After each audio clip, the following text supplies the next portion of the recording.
natural, the natural environment, Of course. right? Our beaches, we know all about them. Okay, then in terms of you spoke a bit about what kind of environment we might create in terms of legislation. Well, that is always debatable. As the providers, we work together well generally, but providers always put us under pressure to deregulate, or I think I prefer the word somebody used, smart regulation. I think we'll stay on that side, smart regulation. And I would just put it this way, that the debate is still open on what we can consider as smart regulation. Thank you, Minister Lewis. I'll give Minister Byron a chance. Yeah, thanks, Julian. Briefly, I think when it comes to economic development and growth in the region, because as policymakers, government ministers, we have a responsibility to set an environment, a framework, for our people to grow, to have economic growth in our region. And the issue of infrastructure has to be at the basic foundation. ICT infrastructure, we have spoken about networks and so forth. But how do we leverage our very young and fledgling ICT development? I think that, for instance, most of us in the Eastern Caribbean depend tremendously on tourism. We do in St. Kitts. And whereas our GDP might look at, say, 8% of our GDP comes from tourism, I think that the Caribbean Tourism Organization will tell you that is a much wider impact, something up to 25–30%. And how then do we maximize ICTs to help to enhance and make that even go more? One way for us in St. Kitts is that last year we launched an official government portal, bringing together different websites and making it a platform to which we can promote our country worldwide. And we had 3 objectives behind it. One was in terms of branding, so that the country is displayed on our website in a number of different ways, and you can see that anywhere in the world, that it does contain content in terms of the different portfolios that are there. And the third aspect of it has to do with having a platform to deliver services for our people through apps and that type of stuff, whether it's going to be for safety, crime reporting, whether it's going to be for shopping, whether it's going to be event planning and so forth. So there are different ways in which ICTs can assist us as a small country, limited resources, to help us to integrate and help the different sectors, agriculture, tourism, and so on, to grow.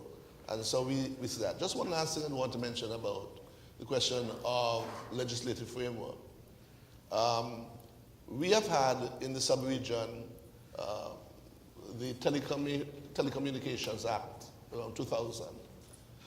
Some 5 of us having signed a treaty to establish the regulatory body ECTEL, did it back in the late 1990s.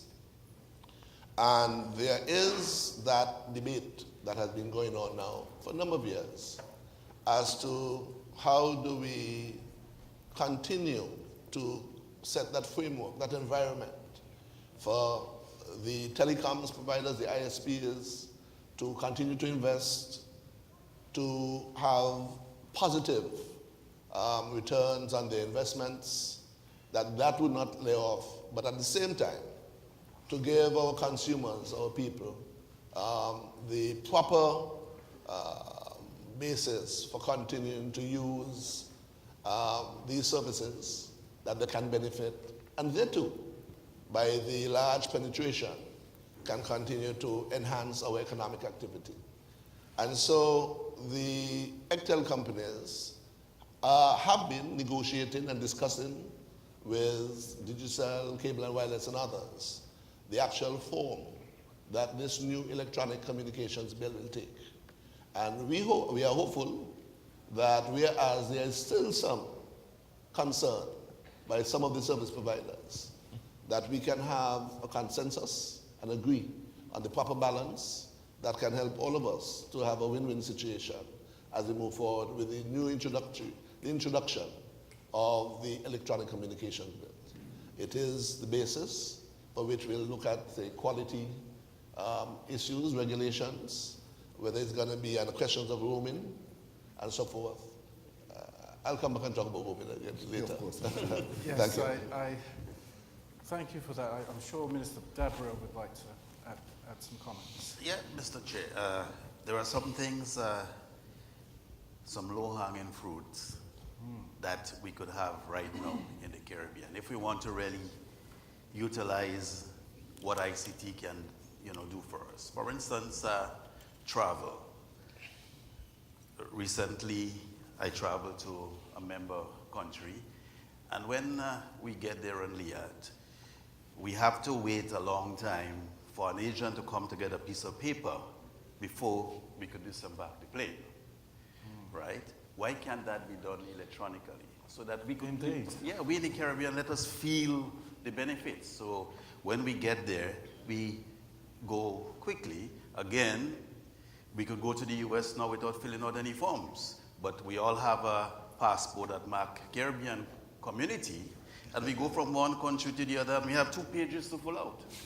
I actually wish our luggage was electronically tagged so we would know where our luggage is. Just an idea. Exactly. Things like health. If we go to a member state and we fall sick, we have difficulty even knowing what our blood type is, if we meet in an accident. There could be one Caribbean database, so all this information is there. And these are things that would help our people right away. We talk about, as a matter of fact, one of the areas in which is helping us a lot is WhatsApp, because it's through WhatsApp I know we have a storm heading to Grenada today. And this is somebody talk about migration of students from Trinidad to Tobago only through social media. So we also know that social media, WhatsApp, plays a very important role in our daily lives in the region. And I could add a few, but I would. No, I think, ministers, I really gathered a few points in terms of promoting the Caribbean. The challenge, we need to find a way to monetize our local content. Renewable energy, we're seeing that take off in the Caribbean. It needs to be more affordable, and so we can attract data centers. I thought that was an excellent point. The fact that you like the idea of bringing our key stakeholders together. Smart regulation. Thank you. I don't think I've actually heard that term here today, but that's a very valid point. And how do we leverage our ICT development, brought up by Minister Byron, particularly for the small countries? And it so happens, and I'm not sure if it's by design, but the first ministerial panel, we had some of the larger countries like Guyana, Jamaica, Barbados. and Barbados. Here we have our small islands, us, Grenada, Antigua and Barbuda, Montserrat, our neighbours, and of course our other neighbours, St. Kitts and Nevis. So it's kind of interesting that we get in this perspective. And of course, Minister Byron mentioned the new legislation, because really you want ISPs to invest in our countries. And I know that's one of the things you're aiming for. And to give our consumers the ability to use our services. And of course, looking for a win-win situation. I thought those were 3 sort of underlying factors that you were looking for. And of course, Minister Dabrio touched on the fact that information is important, and it's a tropical storm on WhatsApp there. It's not fake news, it's actually real. So our hearts and prayers are with Grenada, and we hope it goes well.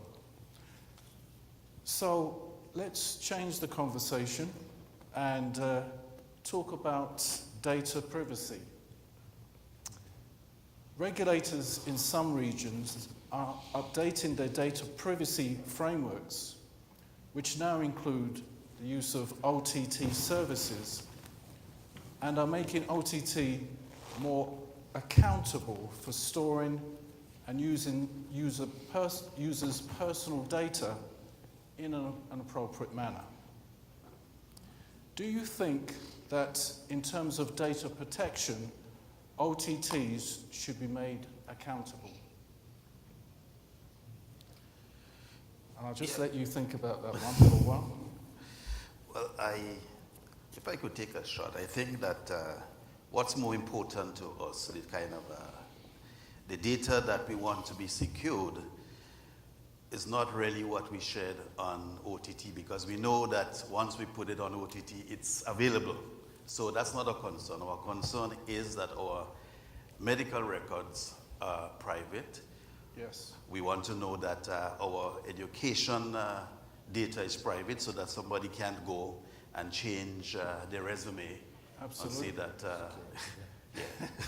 Also our information with immigration and other government information, our taxes, like nobody can come in and put a zero balance for themselves. This is what's more important to us rather than the information that we share in the OTT.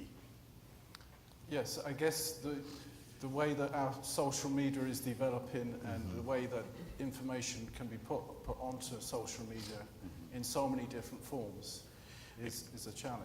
Well, yeah, it is, and I know that like in Grenada, we had the electronic crimes bill that we had to revoke because some people in the media thought that censorship or whatever, but right now they're calling for it. So with that in place, that would be a level of protection for us over the OTT. But the other thing too is I have situations where people in Toronto would hear something and they would go on Facebook and write about it, and we can't sue them. So this, because they're in a different jurisdiction. So these are what we're more concerned about. Yes. Because it's not even stored data, it's right there that you could read and see. That's correct. Well, I think the conversation really has, three parts. I think it's really dealing with the whole concept of privacy for pertinent information, as my colleague minister would have referenced, to ensure that the integrity of that information, what we sometimes refer to as sovereign information, remains in a protected environment. And I think that has to do more with certain cybersecurity policy issues, where the legislation seeks to protect. And I believe we have a common platform for, certainly within the OECS, some harmonized legislation dealing with data protection.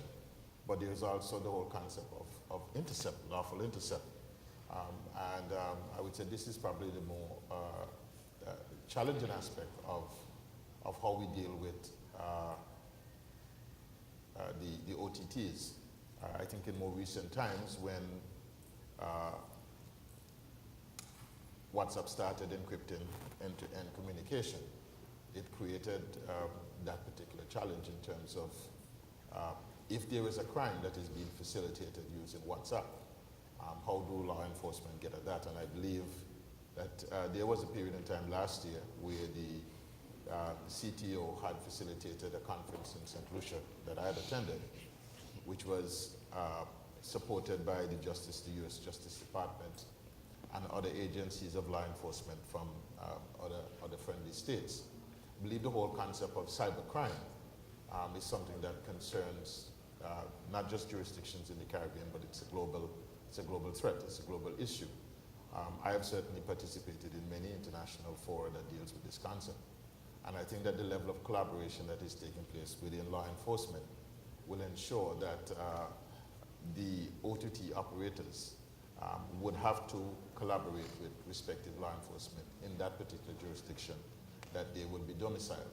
So I think that there is a possibility, even though it is a a long stretch sometimes, and I believe Minister Byron, acting as Attorney General, will probably have more to say on this issue. But I think our cybercrime units have the capacity to collaborate with other law enforcement agencies to be able to move to detection and apprehension of criminals who are involved in cybercrime. But insofar as protection of people's personal and private information, there's an individual responsibility, but from the state standpoint, there is enabling legislation to allow us to be able to protect those assets. And just following on from that, Minister Yes, Lewis, if I may, but in terms of legislation being in place, how do you feel about that? Are we at a good state right now in Antigua and Barbuda? Well, it's on the books, but always with legislation, practice and enforcement becomes the issue. So I think it's going to be a matter. The more we have these practices, I think that there have been some successful persecution in Antigua with respect to online offenses. Yes.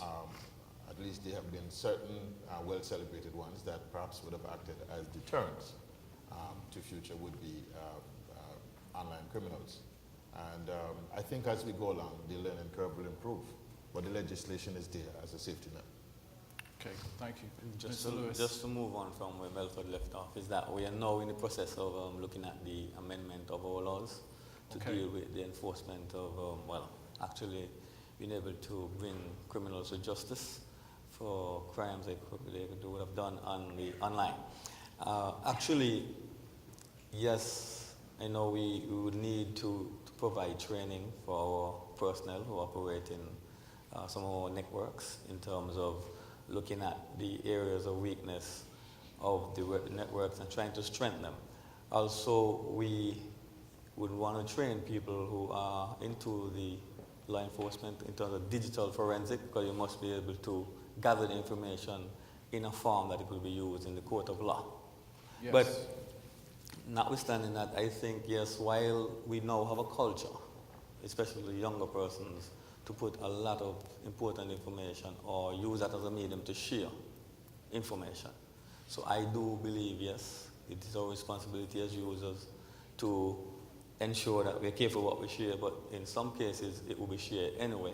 And I believe that the OTTs have a responsibility to provide some form of protection of data, because more and more it's the medium that younger persons are using to share any kind of information.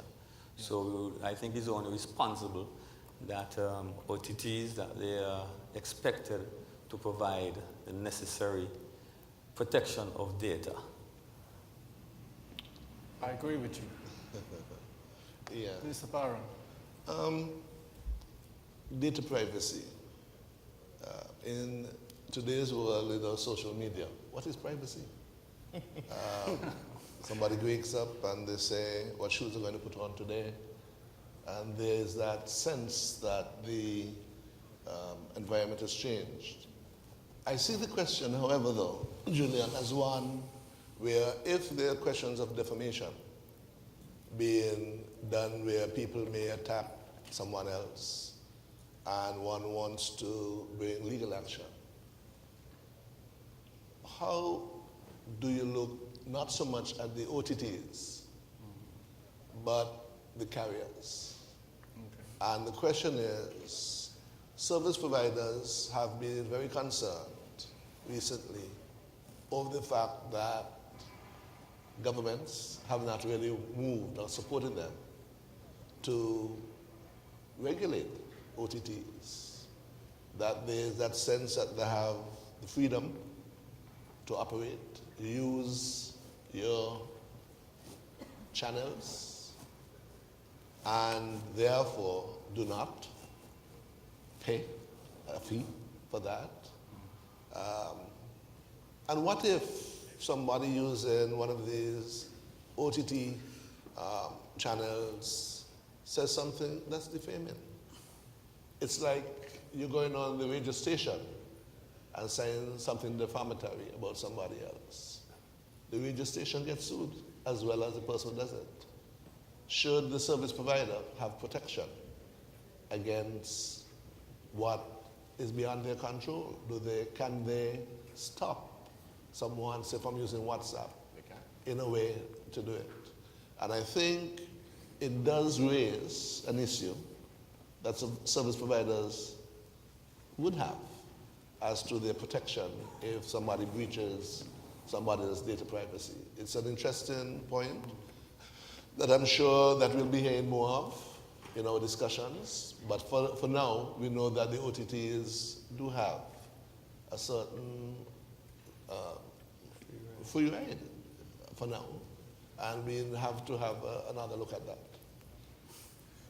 So, as Attorney General, I'm not surprised by your response in terms of the legal side. Yes. As Minister Lewis mentioned, OTTs, he thinks, should have a responsibility for data privacy, as perhaps everybody who's involved in it should have a responsibility. But just to go back to the point you made, Minister Byron, in terms, okay, so if it is that we're not going to regulate OTTs, then could we look at it in a different way? And I know operators have said this before, but in terms of perhaps leveling the playing field, could there then be, a slightly lighter touch regulation with our service providers, so that we have more of a level playing field with the OTTs generally? Well, the point about defamation is that the publisher has a responsibility to restrict a publication that is injurious to somebody else. Mm-hmm. And so from that point alone, OTT original publisher can be brought to account if somebody uses that channel. I suspect that technology should be able to deal with that, maybe can now, and we will see in certain innovations to ensure that there's that question of privacy. In terms of the broader question of privacy of personal data, we are now talking about cybercrime in the sense of hacking and that type of stuff, which of course means that somebody would have access to personal information, which again is something that, as Melford was saying, is something that we have been engaged in trying to establish units. The OAS has been very active in coming to our governments and trying to work with them to build cyber desks for cyber security to our national security agencies, as well as to the ICT desks as well. And so the need to establish robust cybersecurity generally for the internet, yes, but in particular for these areas that seem to have a certain unregulated area that could be problematic, yes, as we go forward. Okay. Just to hold that thought, if someone from the CANTO Secretariat, if they could find a way of dropping the temperature here, because it's quite hot down here, and so if you could do something with the temperature, that would be great. We need an IoT device. The question. To read the temperature of the person. My next question is what really you've really touched on, but I think in the Caribbean, this is a really, really important area for the region, not only just the region, but countries individually, and that's cybersecurity, which you've already mentioned. It's clear that there are growing cybersecurity problems, and beyond having an economic impact, they also have an impact in our daily lives, as our technology dependence continues to grow. What are government's greatest concerns, and what steps are being taken at the regional and national levels when it comes to cybersecurity? Repeat that again. You want me to read it again? Sure. It is clear that there are growing cyber security problems, and beyond having an economic impact, they also have an impact on our daily lives as technology dependence continues to grow, as we've been saying. What are government's greatest concerns, and what steps are being taken at the regional and national levels in regards to cyber security? Well, from a government standpoint, individually, there is very little that we could do towards cybersecurity because it's not within our jurisdiction per se. What is more of a concern is even through legitimate emails. You have people, elderly people losing all their savings to those scammers who promise them whatever, if you win something. These are the things that as a government we get because people come to us saying that we have lost our savings and etc. So, and even those we do not have jurisdiction over because most of the times they send the money through Western Union and MoneyGram, and the perpetrators are some other country collecting, and it's very difficult. We don't have the resources to really focus on them. And even if you're dealing with other governments, they have more important crimes that affect them rather than to deal with other countries' cyber crime. What it is that what we could do is to try as best to see how we could secure our sovereign data. And even those we would have a problem because to put the level of data center is very costly, and once you have it online, that's like a window opening for somebody else to get in. So yes. I think it has to be a regional, people with groups like Interpol and stuff. It has to be an international joint effort to be able to deal with it because most people are, as I say, in different jurisdictions. So you would really like to see a regional approach to this, perhaps getting all stakeholders involved? Yes, exactly, and see what we could do it, maybe install some more certs at the local level to try to curb it. Right, yes, good point. Yes. Mr. Nicholas. Well, I think apart from the overall legal framework in terms of data protection, what we have done with other legislation dealing with detection of crime, there are other practices that I think we have to look at ensuring that the education for that flows. Certainly in Antigua, we have launched a Stop, Think, Connect campaign to encourage users to understand that cyber crimes are real. It's about us, and it's to raise the level of awareness so that users can be aware of the appropriate things to do. And should something happen, that there must be a place where they can make a reference, and so that law enforcement agencies and the certs within country can be aware of these breaches so that treatment can be provided. But I think there has to be a level of education that goes along with the use of this new technology. And one of the ways that has been recommended, I certainly know that there is an agency in Barbados that is doing that. This came through quite clearly in March of this year when there was a CTU-sponsored ICT Week in Antigua. Yes. I'm aware that we have done it in Antigua. Jamaica has a version of it as well. And I would encourage any other jurisdiction to look at these three jurisdictions in terms of the practice of Stop, Think, Connect. It's called something different in Barbados, but it has the same objective. And I would encourage my other colleagues, if it is not yet rolled out in their jurisdiction, to lean on either one of us to be able to encourage our users to be aware of cybercrime and how to minimize its effect. Thank you, Minister. Yeah, two parts. One, I think that we have a responsibility as government to protect our own government networks. Correct. And the fact that we are encouraging our citizens to do business online with us it's Yes. important that I think Melford said his cybersecurity unit is more advanced than the same Mansford, so I'll lean on him as he said and hope There that you go. he is upfront not only with technical advice but some funding.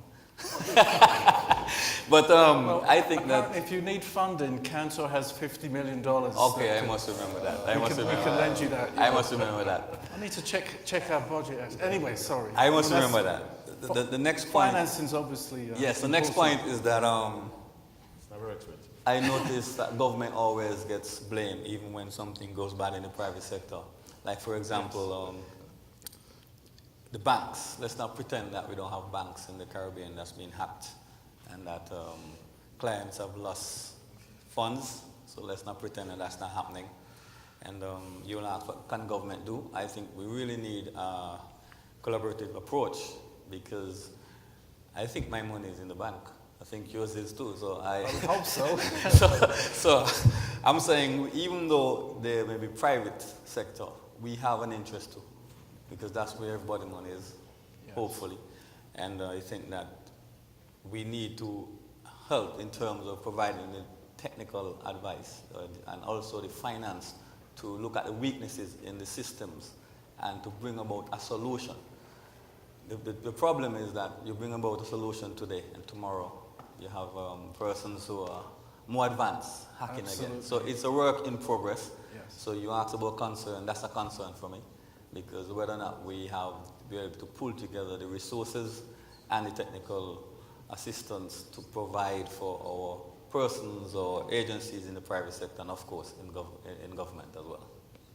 Thank you. There's some good points there. Yeah. Mr. Barrett. Yeah, thank you. I think this is a matter that we have to look at on two levels. One is the individual level, where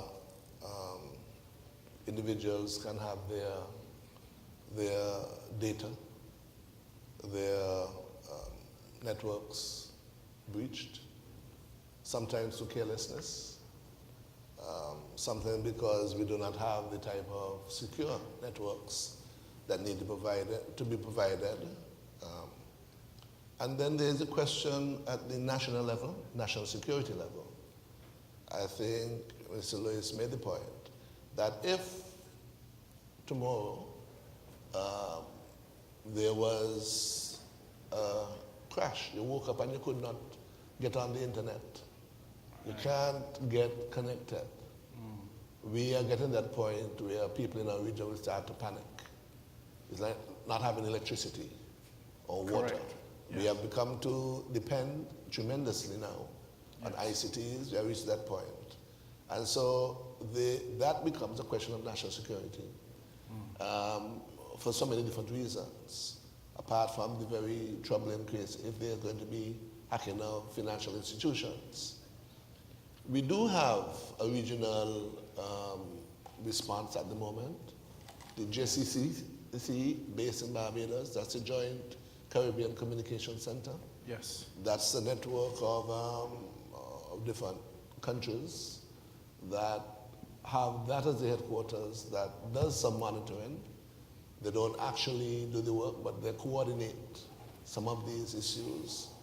And individual countries, as had been the case when we met in St. Lucia last year, have been working with Interpol, the FBI, and other agencies to help strengthen our own response at a national and local level.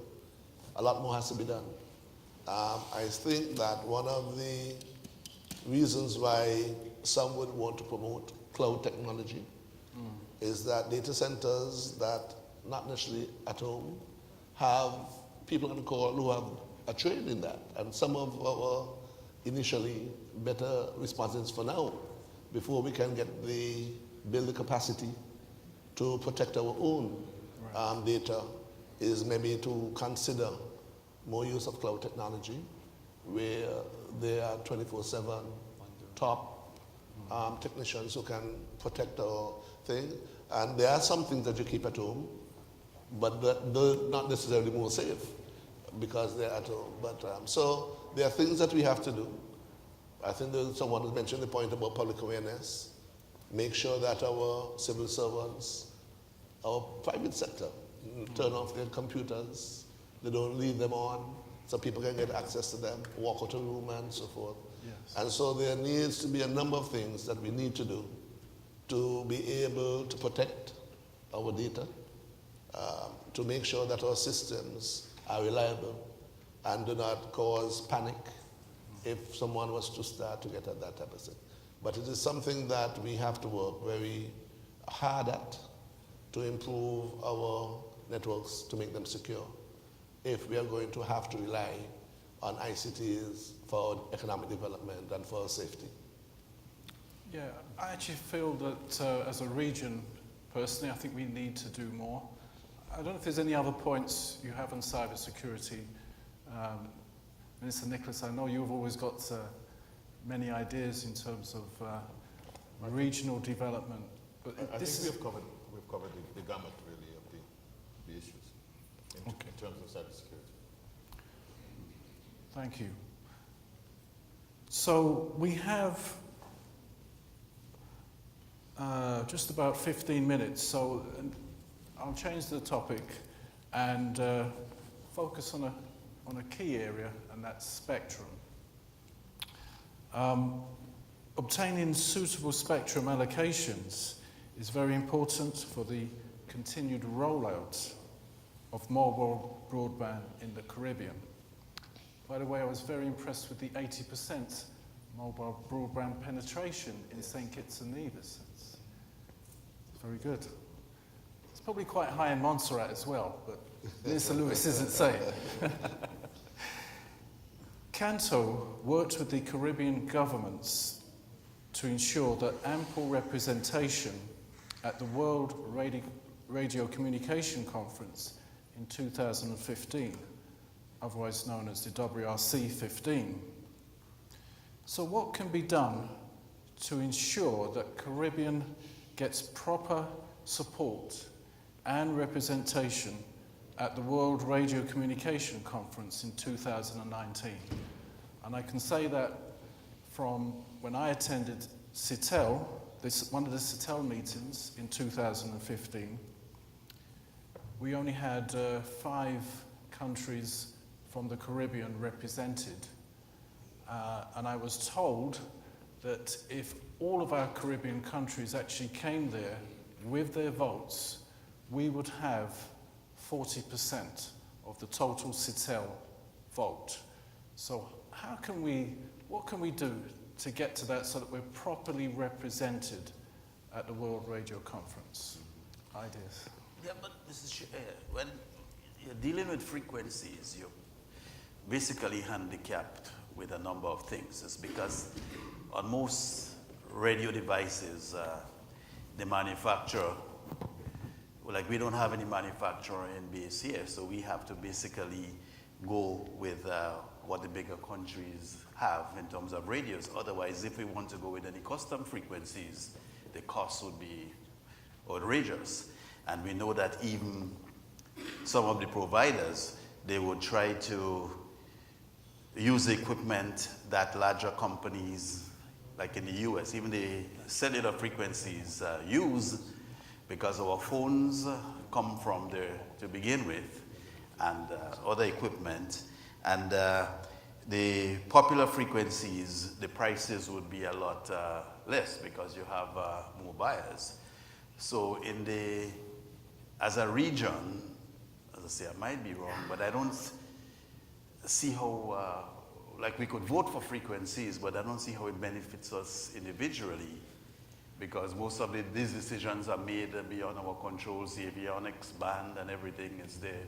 So I take your point, but one of the things I remember clearly was that the 600 band that was becoming available. Now this, of course, was originally allocated for TV.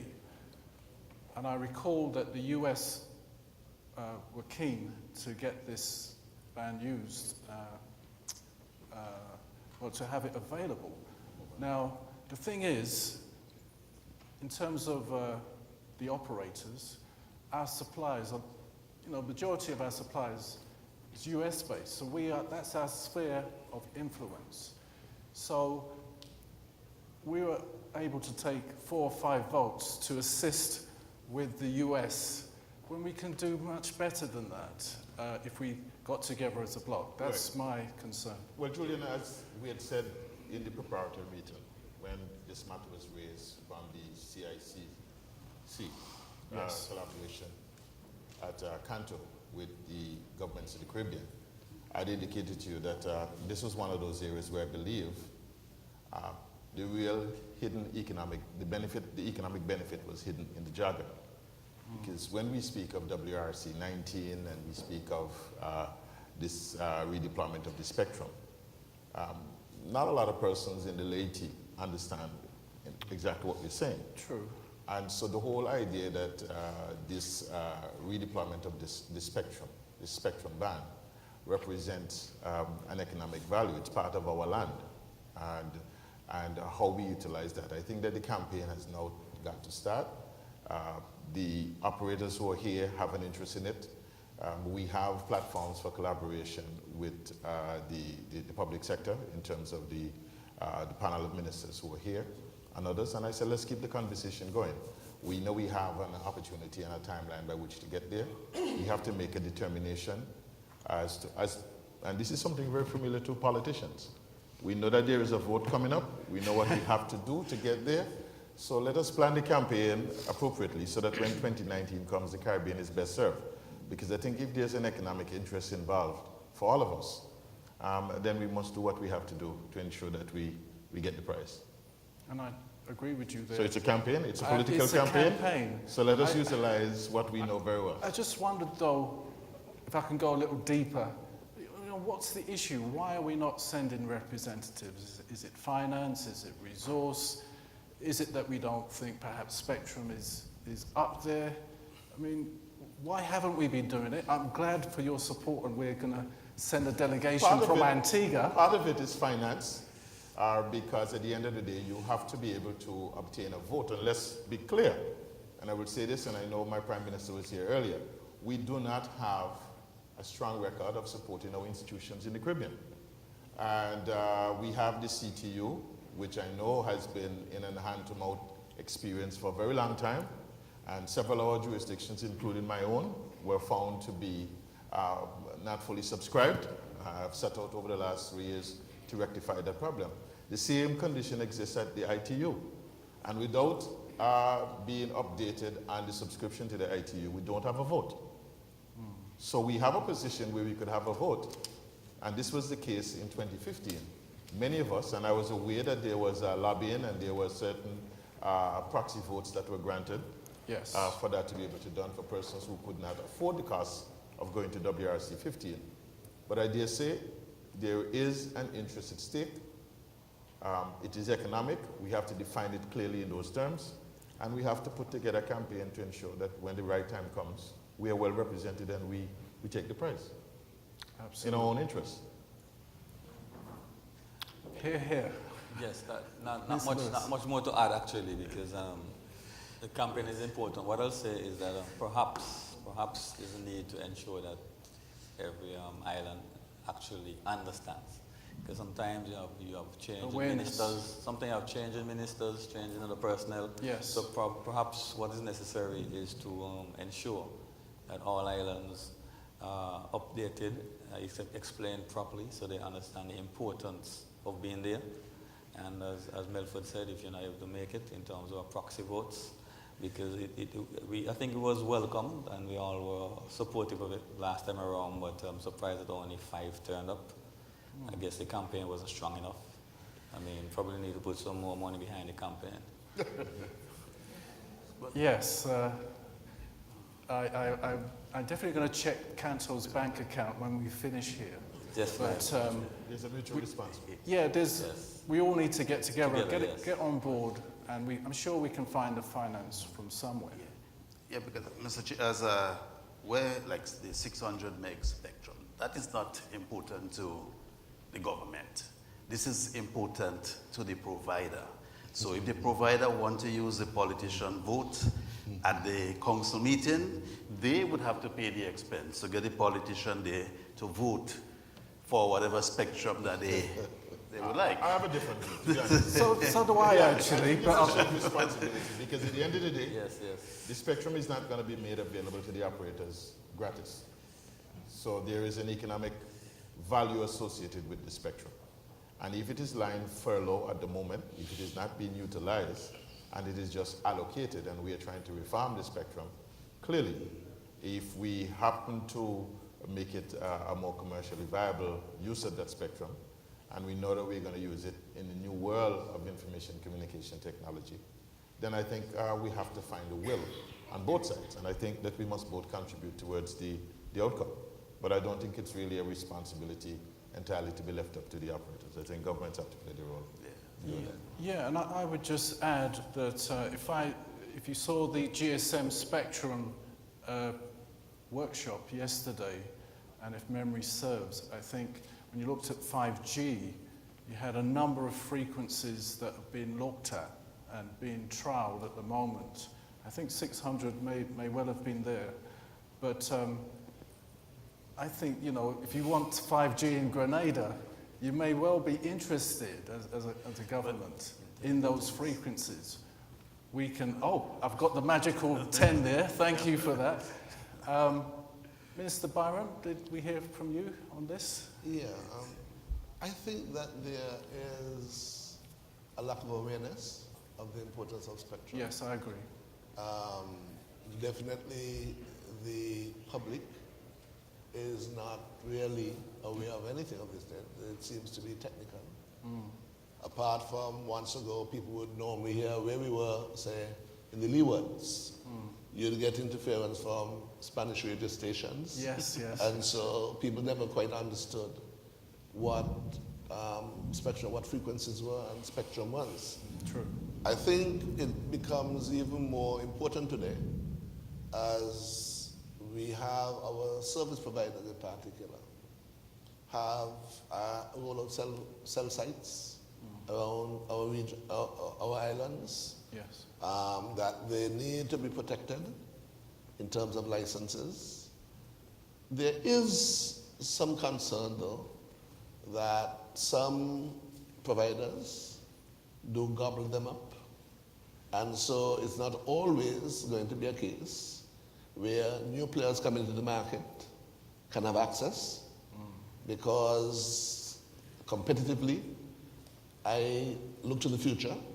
And these are some of the issues that need to be looked at. I'm not certain how, as a regulator, you can manage that if somebody's already had a valid license for spectrum. But these are some of the issues that have to be looked.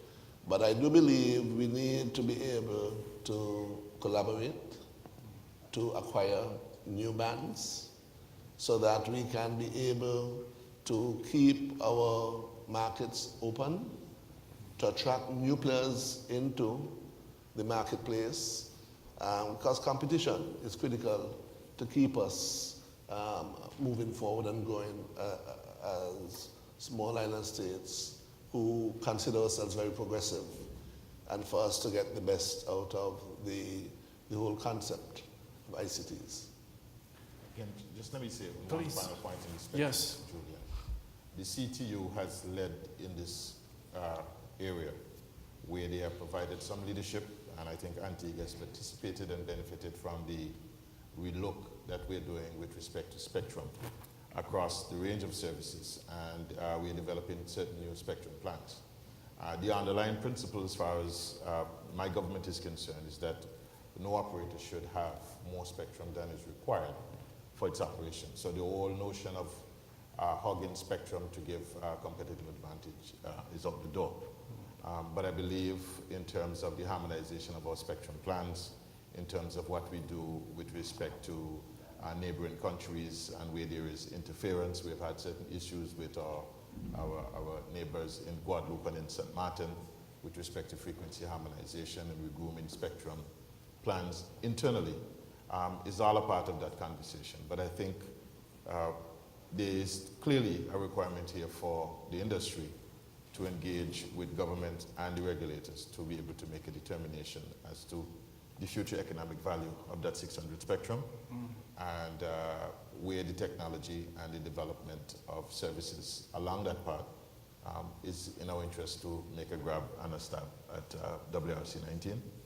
Yes. And I will remain available to be part of the engagement going forward. I'm coming to your office to talk to you personally about that one. We do have to wrap up, but I would like to allow our ministers perhaps just a minute just to give your conclusions on the way forward on some of the topics we've touched on. And I know Grenada likes to open the batting, so St. Kitts and Nevis, what message would you like to give to the audience? Well, I think that we are at a very interesting point in our development, that as the whole concept of ICTs continue to go exponentially, Yes. that we as a people need to be able to adapt, prepare ourselves. We have heard a lot about innovate, but there has to be a fundamental concern about preparing our people. Yes. I think our individual users of ICTs, in St. Kitts, everybody has a cell phone, sometimes two. And we know how to use it. We can play games. We know how to do WhatsApp and those types of stuff, users. But we need to be able to see ICTs as a way how to enhance business, how to use it as a marketing tool, to attract customers to come to us. We need to use it in government to provide citizen services, whether it's in terms of crime stoppers, whether it's going to be in terms of applying for a passport. A simple example, we still are building our networks and our databases, but I need to get a passport recently. And I had to go and get a birth certificate one way, a police record somewhere else, Wow. and something else another way. And we need to get to the point where online I should be able to apply for and get a passport in a couple hours. And so many of our citizen services, whether it's going to be in the courts, in terms of e-filing, case management, whether it's going to be title searches, the need for our public sector to be more efficient. So involving in terms of the use of ICTs for the private sector to be able to leverage the growth and the use by our young people and others. So we're at that crossroads, and like I think I said again earlier, for me, education for the very young should be taught to be exposed, so it becomes a matter of course. The use and growth, the wherewithal, whatever field of endeavor you are, becomes easier when people have had that level, that terms of inculcation of values in the use of the code and other forms of communication technology. Thank you, Minister. Minister Lewis. Yeah, in terms of e-education, I think that we're already utilizing it. We're learning remotely. I think, however, that I like to see that we utilize the infrastructure that is already in place when it comes to e-health. We have some real great doctors in the Caribbean, but we also have a number of specialists that are not necessarily in your individual island, and you could use the technology to assist doctors and actually provide what necessary operation that is necessary. I think we need to use, maybe we complain too much, or we always look to the future and not willing to use what we have in front of us. I think that's an area that I think we have not been utilizing fully, and I'd like to see us utilize that some more. Naturally, I think it's said already that we download a lot of information and we do not create enough content and upload. I think we're weak there. I'd like to see us strengthen in that area. I know we talk a lot as Caribbean people, but I want us to, we also act plenty as well. But I would like to see in those areas that we challenge ourselves to make some improvement. And I think that is when we'll see the true value of the infrastructure that is before us. Of course, we have to strive for future development, but we need to learn to use what we have presently. Well said. Mr. Nicholas. All right. Julian, I think you'd be pleased to know that as a 3-year veteran to this CANTO meeting, I do recall that there was a certain tumultuous engagement in the NASA meeting in 2014 when I came here in my first round as a minister. And I have to say to you and to all the other operators that we will arrive at today, or during the course of this week, is a much more mature conversation between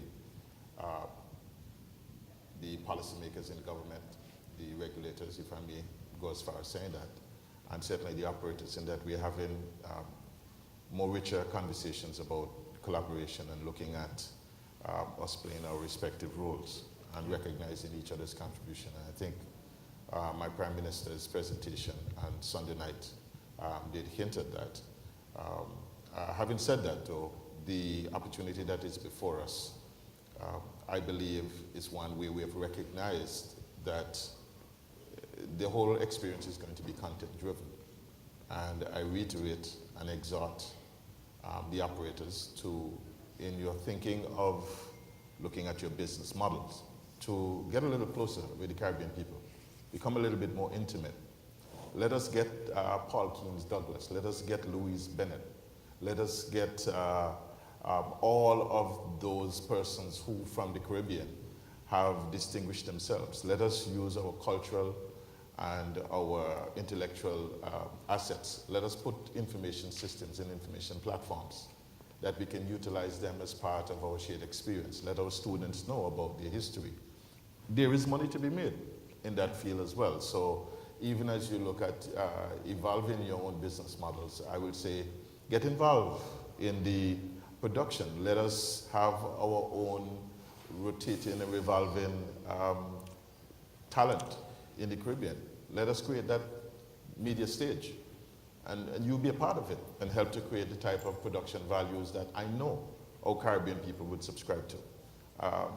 So from that standpoint, and in the spirit of collaboration, I feel and have a very good outlook in terms of the prospect for further economic development and improvement of the lives of the people of the Caribbean with the type of collaboration that I've sensed this week and that has been in this room. So I'm leaving with that feeling. Thank you very much, Minister. Minister Dabrio. Yeah, Mr. Chairman, I know I stand right now between us and lunch, so I'll be very brief. We have gone through the Industrial Revolution. We are presently in the information age. And ICT is a platform that enables you to use that information. And whichever jurisdictions have the right infrastructure and systems in place to effectively and efficiently utilize the information, those are the jurisdictions that would be ahead. Thank you. And thank you, ministers. It's wonderful to have a conversation with you. Please show your appreciation to the ministers.